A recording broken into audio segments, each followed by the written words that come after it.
Olá pessoas! Voltamos com o Power Ranking, porque Tio Kurt colocou uma meta de views no Power Ranking de dezembro e vocês superaram essa meta, então promessa é dívida. Antes dos playoffs faremos mais um Power Ranking e também depois do Super Bowl, claro. Até naquela semana que é uma draga, né? Não acontece nada depois do Super Bowl, porque tem a revisão do Super Bowl, tá? Mas na semana seguinte não tem nada acontecendo, então vai ter mais um Power Ranking ainda em fevereiro pra gente rever tudo. Power Ranking com o top 10, se você quer saber o 11 ao 15, Like Plus. Assine o Like Plus, vem com a gente, R$8 por mês, cobertura completa na pós-temporada da NFL nos playoffs. Se você quer saber os 5 piores, Like Plus. Sou mercenário, pero no mucho, né? Porque tem bastante vídeo aberto aqui. Felizmente, com muito orgulho, nós somos o canal de NFL com a maior quantidade de vídeos abertos, né? Mas tem para quem quer um tchan a mais, o Like Plus. Então vem com a gente pro Power Ranking. Vinheta na tela, Denis, vamos pro top 10. Bom, o sobe e desce em referência ao último Power Ranking, que foi no início de dezembro. Então a gente tem bastante movimentação aqui, apenas 2 times se mantiveram na mesma colocação. E algo muito importante, quando um time desce, não necessariamente é porque ele piorou, mas às vezes outros times melhoraram muito e ultrapassam eles. Você está a 60 por hora, por exemplo, numa estrada, se tem um carro a 80 te ultrapassando, não quer dizer que você perdeu velocidade, apenas que teve um outro carro que ficou mais rápido. É assim que o Power Ranking funciona. Começando com o 10º colocado, San Francisco 49ers, que desce, até porque houve mais lesões na defesa, no corpo de linebackers. Como que eles vão defender o Philadelphia Eagles neste próximo domingo à tarde, hein? The Winters machucado, Bethune também, o Fred Warner ainda não volta, isso é uma certeza, embora exista a expectativa, o otimismo que ele possa voltar se São Francisco acabe chegando numa final de conferência, mas ainda não será o caso. São Francisco teve um desempenho abaixo contra Seattle, mas claro, vale o contexto, né? O ataque de São Francisco enfrentou talvez a melhor defesa da NFL. Eu ainda acredito que a defesa dos Broncos é a melhor defesa da liga pelo todo, mas a de Seattle é impecável, muito bem treinada pelo McDonald, que é o meu voto para técnico do ano. O Christian McCaffrey foi neutralizado e o Ricky Pearsall está machucado. E com o Pearsall machucado, fica difícil imaginar que os outros recebedores dos 49ers, quando muito Jennings, sejam de produção o suficiente para bater essa boa defesa dos Eagles. Eu vou falar mais sobre na prévia, obviamente. 10º lugar, São Francisco. Acho difícil que São Francisco vá longe e eu acho que São Francisco já superou expectativas. 9º lugar foi quem fez aquele grande jogo contra São Francisco na semana 17, o Chicago Bears. Os Bears ganharam a NFC Norte, mas caem neste Power Ranking em relação ao último, até porque a defesa terrestre foi bem exposta na reta final de temporada. Jogo da semana 18 eu não sei se dá para considerar muito, porque foi aquele jogo da feijoada, a defesa dos Bears não jogando de maneira tão intensa, mas eu não gostei do que eu vi do ataque, até porque o ataque jogou com titulares, o Caleb Williams jogou a partida inteira, por exemplo, e os Bears não passaram de 20 pontos nesse jogo contra Detroit, que entra já eliminado no Soldier Field na semana 18. Defesa terrestre é o grande problema de Chicago, mas não só. Apressamento ao quarterback. Hoje Montez Sweat é uma peça confiável, mas ele não é primeira prateleira, e para além dele, não tem tantas boas peças para pressionar o QB, além da questão da defesa terrestre. 8º lugar, o Los Angeles Rams, cujo maior problema segue sendo o time de especialistas nessa temporada. E Los Angeles também não conseguiu fechar alguns jogos na reta final do ano. Por exemplo, o jogo contra Seattle, que estava na frente, teve oportunidades no quarto período com a bola e não deu em nada. Isso abriu a porta para Seattle em retorno para touchdown e depois com aquela big play para o Warner, conseguir buscar o resultado, virar a partida e praticamente encaminhar o título de divisão e a folga depois, claro, vencer o São Francisco. Os Rams são meu palpite para a Conferência Nacional, acho que vocês já devem ter visto, inclusive, o pessoal da NFL Brasil postando. E falando nisso, esse é outro vídeo para os membros que eu fiz explicando os meus palpites para os playoffs inteiros. Claro, você vai ter o vídeo aberto de palpites a cada rodada, mas dos playoffs inteiros já fiz também para os membros aí para você assistir. Os Rams têm no Matthew Stafford potencial MVP da temporada, tá entre ele e o Drake May, vocês sabem, tem um jogo terrestre coeso, tem uma linha ofensiva que eu acho que é um pouco acima da média e menos mencionada, mas a secundária pode ser um ponto de problema pensando em pós-temporada e, claro, como eu falei, o time de especialistas. 8º lugar para os Rams. 7º lugar, os Eagles, que se mantêm na 7ª posição em relação ao nosso último Power Ranking. Eu acho que o Philadelphia continua passando um pouco abaixo do radar, né? O Jalen Hurts, depois daquele jogo bizonho contra os Chargers de múltiplos turnovers, ele não comprometeu negativamente nas partidas seguintes. O Saquon Barkley em dezembro talvez tenha sido o melhor mês do Saquon Barkley correndo com a bola. E a dessa defesa do Vic Fangio, essa defesa dos Eagles é simplesmente formidável.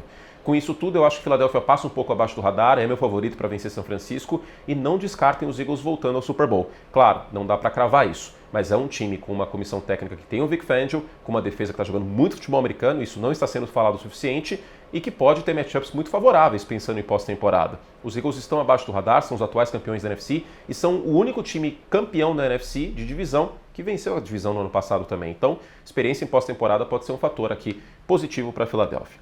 Sexto lugar, o Buffalo Bills, com sua fraqueza óbvia que é a defesa terrestre, mas com uma grande secundária, que jogou muito contra os Patriots no jogo da volta entre New England e Buffalo, e jogou muito bem também no jogo contra Kansas City, essa secundária. Benford e amigos fazem um grupo muito coeso e, para mim, estão entre as melhores secundárias da NFL.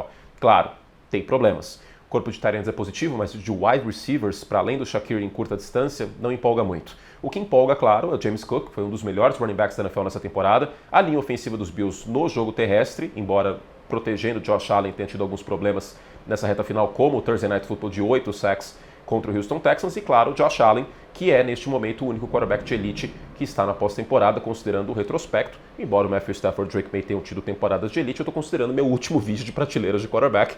Josh Allen está na pós-temporada, Patrick Mahomes não, o que é ótimo para os Bills, né, pensando no retrospecto.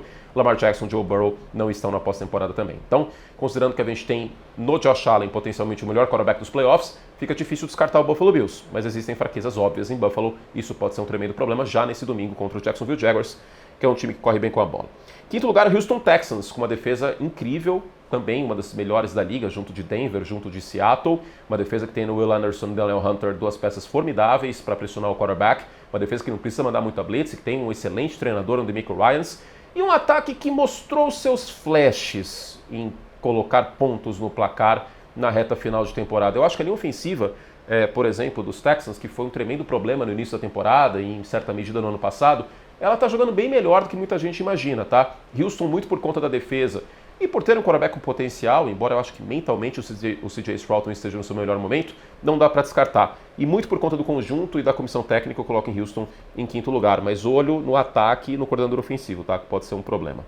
Quarto lugar, o Jacksonville Jaguars, um time muito redondinho, com uma defesa que está entre as que mais forçam turnovers na NFL, um jogo terrestre muito revitalizado pelo Liam Cohen no seu primeiro ano como treinador. Aliás, que excelente trabalho faz o Liam Cohen, né? Investindo mais no jogo terrestre, aumentou a porcentagem de corridas. O Travis Etienne teve talvez o melhor ano dele na NFL. E o Trevor Lawrence talvez tenha tido o melhor ano dele na NFL também. Não vai ser MVP, obviamente, mas está nas odds, no top 5 em várias casas de apostas para ser o MVP, o Trevor Lawrence. O MVP vai ficar entre o May e o Stafford, né? Mas o Lawrence finalmente começou a cuidar melhor da bola, desenvolveu uma sintonia, uma química com o Parker Washington fantástica.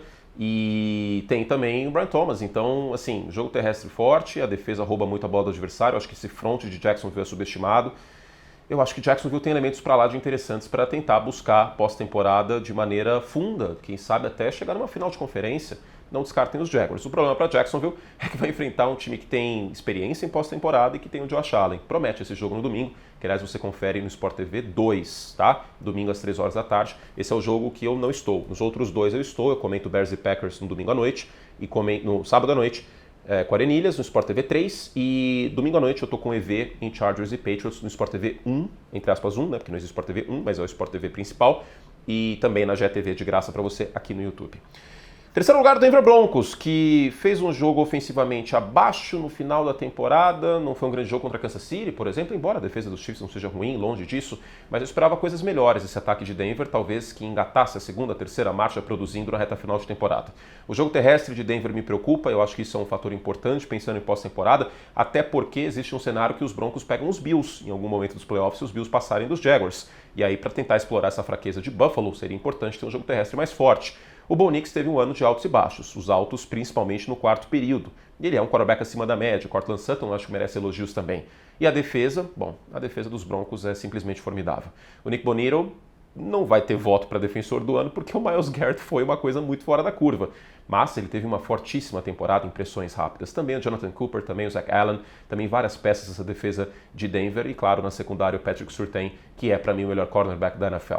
Denver tem uma defesa que tem uma produção histórica, que não quebrou o recorde de sacks dos Bears de 84. Ao menos isso a gente ainda tem. E os Bears basicamente têm esse recorde de sacks de 84 e a maior goleada na história de uma final da NFL, acho que é 72-0 em 42 contra Washington. Mas enfim, né, a gente tem que se apegar a algumas coisas. E também é o time com mais Hall of Famers, tá? Mas é isso. E Denver permanece na mesma posição. Faltou falar, Bills, Texans e Jaguars sobem. Mas se apareceu aqui, o Dennis colocou, então não preciso mencionar sempre. E Denver permanece. E por fim, uma mudança no top 2. New England desce para segundo colocado, mas não é que tenha piorado necessariamente. Os Patriots venceram a divisão, brigaram pela folga até o último jogo. A gente viu um bom trabalho do jogo terrestre na última partida da temporada contra os Dolphins. O Drake May é um candidatíssimo MVP, teve um senhor jogo contra Baltimore no segundo tempo, especialmente, né? Não vou dizer que carregou o time nas costas, mas limpou os turnovers, né? Deixou os turnovers para trás no primeiro tempo e no segundo tempo foi ele que ativamente puxou o time e buscou a vitória. E New England é o segundo seed da AFC, Denver é o primeiro. Parabéns aí, você que gosta do ano de 2013, está com saudade do ano de 2013, seja bem-vindo a 2013 ou 2014. Agora eu já não lembro mais. Mas enfim, New England tem potencial volta do Milton Williams, pensando em pós-temporada, um reforço muito importante para a defesa terrestre, que perdeu um pouco de gás aí em dezembro sem ele. E os Patriots talvez não tenham o melhor elenco, mas tem um quarterback que está pronto para brilhar no grande palco que são os playoffs da NFL. Os Patriots pegam os Chargers, então pressão do Harold Landry, do Milton Williams e tudo mais. Não temos relatório de machucados ainda, porque a gente está na quarta-feira, estou gravando na quarta, mas é importante ver isso aí, porque a linha ofensiva dos Chargers é muito frágil. E o primeiro lugar sobe, os Patriots descem, mas não porque pioraram, é porque Seattle mostrou um potencial fantástico, virando o jogo contra os Rams e ganhando o jogo da maneira que foi contra São Francisco, neutralizando totalmente o ataque por parte do Kyle Shanahan e o excelente trabalho que o Mike McDonald faz. O grande senão do Seattle Seahawks, você já está careca de saber, é a grande questão. Dá para acreditar que por 3 jogos seguidos, semifinal de NFC, final de NFC e Super Bowl 60, o Sam Darnold não vai jogar farofa no ventilador? Eu espero que sim, porque esse time de Seattle é muito bem treinado, uma história mágica nessa temporada, grandes jogadores na defesa nessa temporada, do Marcus Lawrence, que veio de Dallas fazendo um grande ano, o Boye Mafe, que desviou a bola que foi interceptada em direção ao Christian McCaffrey, também faz um grande trabalho contra o jogo terrestre, o miolo da linha defensiva também, acho que merece muitos elogios, e claro, o ataque deu uma melhorada correndo com a bola, com o Charbonnet e com o Kenneth Walker, conseguindo mais jogadas explosivas. Seattle hoje aparenta ser um time com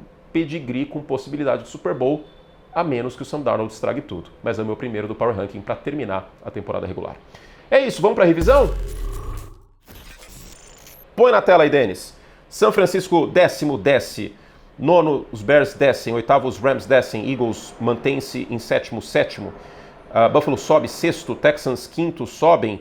Jaguars, 4º, sobem. Broncos permanecem em 3º. Patriots caem para 2º. E os Seahawks, novo líder no Morro do Pau da Bandeira. É isso, meus queridos. Bela música de Leci Brandão.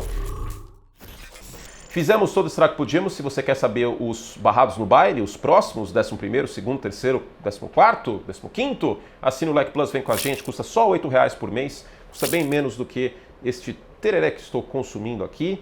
Inclusive, mandar um abraço pro pessoal do oeste do estado de São Paulo, Mato Grosso do Sul. Eu não mexo mais esse negócio aqui, porque vocês ficaram muito bravos quando eu mexi, tá? Então eu não mexo mais, tá com gelo aqui, tá tudo certo. E também os 5 piores times da NFL para os membros, assim como meus palpites para todos os playoffs. Então vem com a gente que vale muito a pena. 8 conto por mês, hein? Para janeiro, playoff. Vamos que vamos, pô. Esse é o momento de você vir conosco no Like Plus. Beijo, gente. Até a próxima. E fiquem com Deus. Você tem um ótimo dia. Muito beijo na boca no final de semana. Mas assista os playoffs, tá? É isso. Tchau.